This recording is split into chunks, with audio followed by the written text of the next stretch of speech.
आज हम बात करेंगे सेलुलर रिस्पायरेशन, गैस एक्सचेंज और ब्रीथिंग के बारे में। तो सबसे पहले शुरू करते हैं सेलुलर रिस्पायरेशन से। सेलुलर रिस्पायरेशन जो है हमारे पास, ये वो प्रोसेस है जिसमें हमारे पास ग्लूकोज जो है, ठीक है जी, आप देख सकते हैं अपनी स्क्रीन पे, दैट इज ग्लूकोज। ये ग्लूकोज क्या होता है, ये जी हमारे पास सेल के अंदर माइटोकॉन्ड्रिया में, सेल के अंदर प्लस माइटोकॉन्ड्रिया में ऑक्सीजन की मौजूदगी में, ठीक है जी, किसकी मौजूदगी में, ऑक्सीजन की मौजूदगी में क्या हो जाता है, कन्वर्ट हो जाता है किस चीज में, कार्बन डाइऑक्साइड में, ठीक है जी, कार्बन डाइऑक्साइड में कन्वर्ट हो जाता है, प्लस ये कन्वर्ट हो जाता है किस चीज में, वाटर में। और इसके अलावा ये हमें एक एनर्जी रिच कंपाउंड देता है जिसे हम कहते हैं एटीपी, एडिनोसिन ट्राइफॉस्फेट, ठीक है जी। और ये हमारे पास क्या है, एक एनर्जी रिच कंपाउंड है, ठीक है जी। तो ये हमारे पास क्या है, सेलुलर रिस्पायरेशन है, कि जिसमें हम ये कहते हैं कि ग्लूकोज का एक मॉलिक्यूल, ठीक है जी, वो क्या होता है, वो टूटता है ऑक्सीजन की मौजूदगी में। तो ये डायरेक्टली कन्वर्ट नहीं होता इस कार्बन डाइऑक्साइड और वाटर में, बल्कि क्या है कि हमारे पास डिफरेंट इसके प्रोसेस होते हैं, ठीक है जी।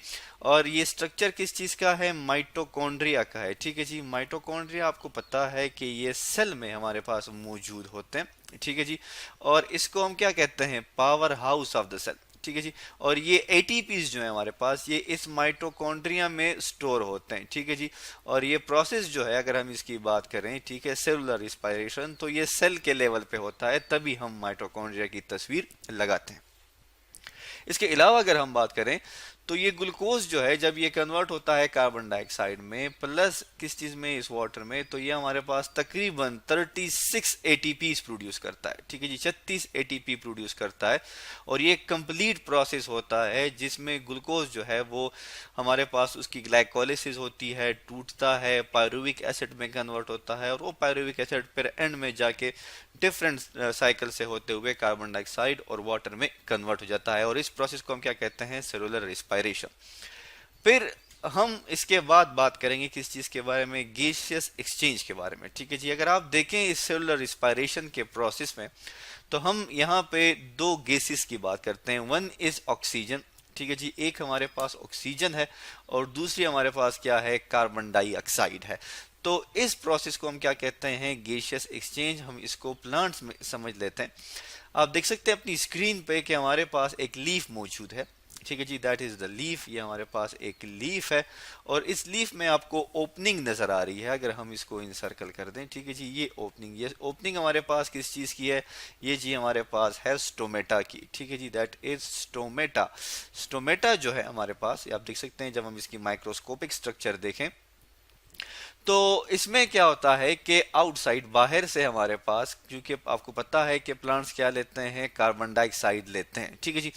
तो ये कार्बन डाइऑक्साइड जो हमारे पास है, ये क्या करता है, ये जी हमारे पास प्रोड्यूस करता है वाटर एंड ऑक्सीजन, ठीक है जी। अब कार्बन डाइऑक्साइड कैसे प्रोड्यूस करता है, ये कार्बन डाइऑक्साइड जो है, जो कि स्टोमेटा के थ्रू इंटर होता है किस चीज में, प्लांट में, उसी वक्त हमारे पास प्लांट में मौजूद होता है वाटर, ठीक है जी। उसके साथ ये रिएक्ट करके हमारे पास प्रोड्यूस करता है ग्लूकोज, ठीक है जी, हम यहाँ लिख लेते हैं दैट इज ग्लूकोज। प्लस ये क्या करता है, प्रोड्यूस करता है हमारे पास ऑक्सीजन, ठीक है जी। और ये वाटर जो है, ये बेसिकली ये वाला वाटर है, अगर ये एक्सेस अमाउंट में मौजूद होता है तो इस स्टोमेटा के थ्रू हम वाटर को भी रिमूव करते हैं, जबकि इस स्टोमेटा के थ्रू हम कार्बन डाइऑक्साइड को भी लेते हैं, ठीक है जी, और ऑक्सीजन को भी लेते हैं। और ये हमारे पास कैसे प्रोड्यूस होता है, इस प्रोसेस के थ्रू, जिसको हम क्या कहते हैं, फोटोसिंथेसिस, ठीक है जी, दैट इज फोटोसिंथेसिस। तो फोटोसिंथेसिस जो है, ये बेसिकली हमारे पास गैस एक्सचेंज है, लेकिन यहां पर हम लाइट यूज करेंगे, ठीक है, क्योंकि ये सनलाइट की मौजूदगी में फोटोसिंथेसिस का प्रोसेस होता है, ठीक है जी। अब फोटोसिंथेसिस के लिए कार्बन डाइऑक्साइड और ऑक्सीजन की जरूरी होते हैं, ठीक है। इसी तरह ये गैस एक्सचेंज का जो प्रोसेस है, इसको हम ह्यूमन बींग्स में, इंसानों में हम क्या कहते हैं, ब्रीथिंग कहते हैं। और ब्रीथिंग को हम ये कहते हैं कि ये हमारे पास इनहेलेशन और एक्सहेलेशन का प्रोसेस है। ठीक है जी, किस चीज का है? इनहेलेशन और एक्सहेलेशन का प्रोसेस है। आप देख सकते हैं अपनी स्क्रीन पे कि हमारे पास यहाँ पे इनहेलेशन हो रही है, कार्बन डाइऑक्साइड जो है वो इंटर हो रही है ह्यूमन बॉडी में, और इसको जी हम क्या कहते हैं? एक फिजिकल प्रोसेस भी कहते हैं। ठीक है जी, that is a physical process. Physical process का मतलब क्या है कि इसमें हमारे पास बॉडी के मसल्स और ऑर्गन्स, डिफरेंट ऑर्गन्स क्या होते हैं? इन्वॉल्व होते हैं। जैसा कि आप देख सकते हैं कि जब हम सांस लेते हैं और ये ऑक्सीजन जब हमारे बॉडी में जाती है तो ये लंग्स आपको नजर आ रहे हैं, ये पिंक कलर के जो हमारे पास है दैट इज लंग्स। तो ये लंग्स क्या करते हैं? ये प्रेशर अप्लाई करते हैं किस चीज के ऊपर? इन रिब्स के ऊपर। ठीक है जी, हम यहाँ लिख लेते हैं दैट इज रिब्स। और प्लस ये प्रेशर अप्लाई करते हैं किस चीज पे? हमारे पास ये अप्लाई करते हैं, जो आपको रेड कलर की लाइन आ रही है, दिस इज डायफ्राम। ठीक है जी, इस डायफ्राम पे और इस पे क्या करते हैं?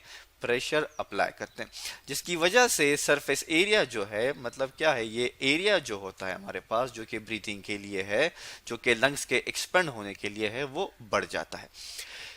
तो जब एक्सचेंज ऑफ गैस हो जाती है तो फिर हमारे पास क्या होगी? एक्सहेलेशन होगी, जो कि आप इस वाली डायग्राम में देख सकते हैं। दैट इज कि हमारे पास जो कार्बन डाइऑक्साइड है वो रिमूव हो रही है, और अगेन ये भी हमारे पास क्या है? एक फिजिकल प्रोसेस है, जिसमें वही डायफ्राम जो आपको ये नजर आ रहा है, ठीक है, जिसको हमने कलर भी कर दिया, ये क्या हो रहा है जी? ये प्रेशर अप्लाई करेगा इन लंग्स के ऊपर, प्लस ये रिब्स जो है हमारे पास ये कंट्रैक्ट होती हैं और हम कार्बन डाइऑक्साइड को रिमूव कर देते हैं। तो ये कार्बन डाइऑक्साइड कहाँ से आई? ये जी, ये कार्बन डाइऑक्साइड हमारे पास आती है सेलुलर रिस्पायरेशन से, जो कि हम डिस्कस कर चुके हैं। तो आज हमने पढ़ा सेलुलर रिस्पायरेशन, गैस एक्सचेंज और ब्रीथिंग के बारे में।